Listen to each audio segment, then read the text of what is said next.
Jika Anda tahu bagaimana mempercayai Alkitab, Anda tidak akan takut.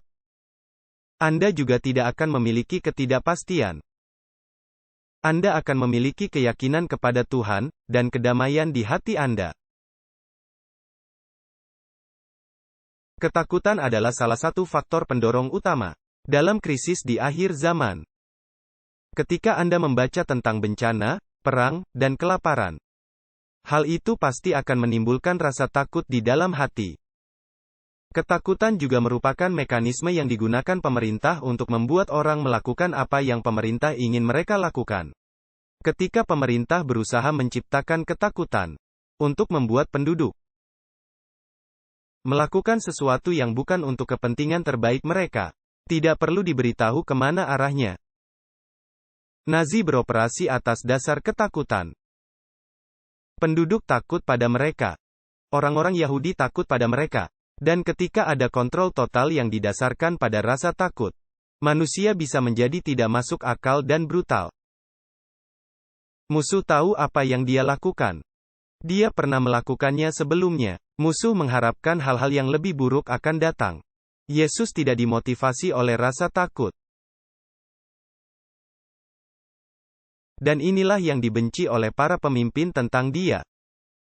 Itu adalah alam bawah sadar dan mungkin mereka tidak menyadari bahwa mereka menanggapi ketiadaan rasa takutnya.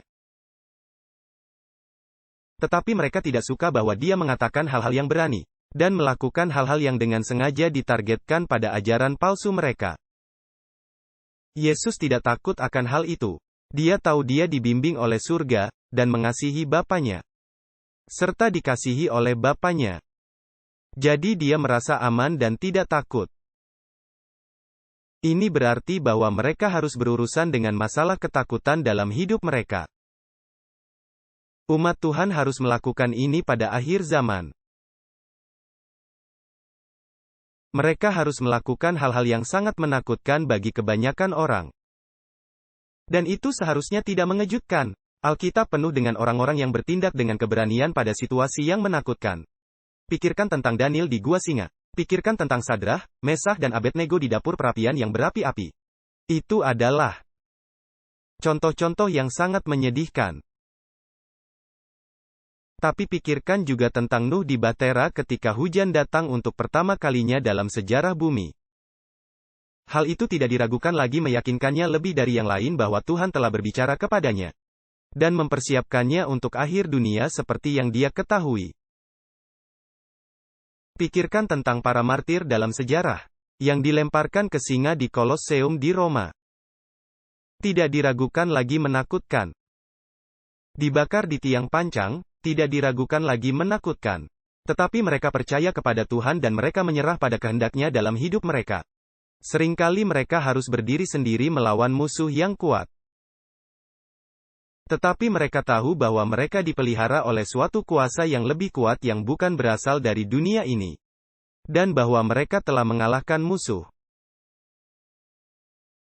Kekuatan itu lebih mampu melindungi mereka, daripada kekuatan duniawi yang paling kuat.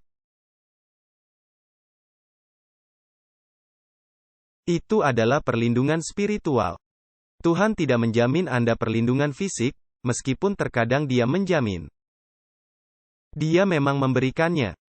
Tetapi Dia tidak akan membiarkan apapun datang kepada Anda, yang lebih besar dari yang dapat Anda tanggung.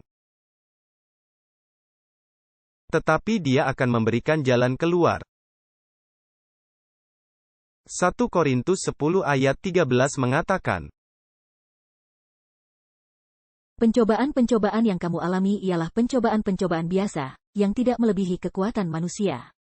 Sebab Allah setia dan karena itu Ia tidak akan membiarkan kamu dicobai melampaui kekuatanmu.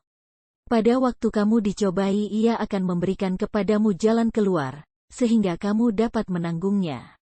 Bulan lalu, saya membuat pernyataan, sebuah komentar mengenai gereja yang tidak akan membela kebebasan hati nurani Anda selama mandat vaksin. Ketika pemerintah telah membuat tuntutan yang anti kebebasan dan anti kemerdekaan, gereja selalu berpihak pada pemerintah karena alasan-alasannya sendiri. Jadi jangan berharap mereka akan banyak membantu Anda. Dengarkan pernyataan panjang ini, yang dikeluarkan oleh General Conference. Saya hanya akan mengutip beberapa bagian dari pernyataan yang diucapkan dengan hati-hati. Dan Anda akan melihat bahwa mereka sama sekali tidak akan mendukung Anda. Keputusan apakah akan menerima vaksin atau tidak bukanlah masalah keselamatan. Juga tidak terkait, seperti yang mungkin dikatakan beberapa orang, dengan tanda binatang. Ini adalah masalah pilihan pribadi. Pelanggaran hati nurani adalah masalah keselamatan.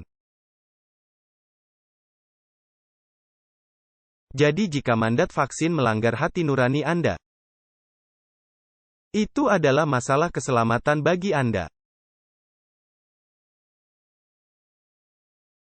Gereja seharusnya mendukung kebebasan hati nurani, bukan mendukung vaksin.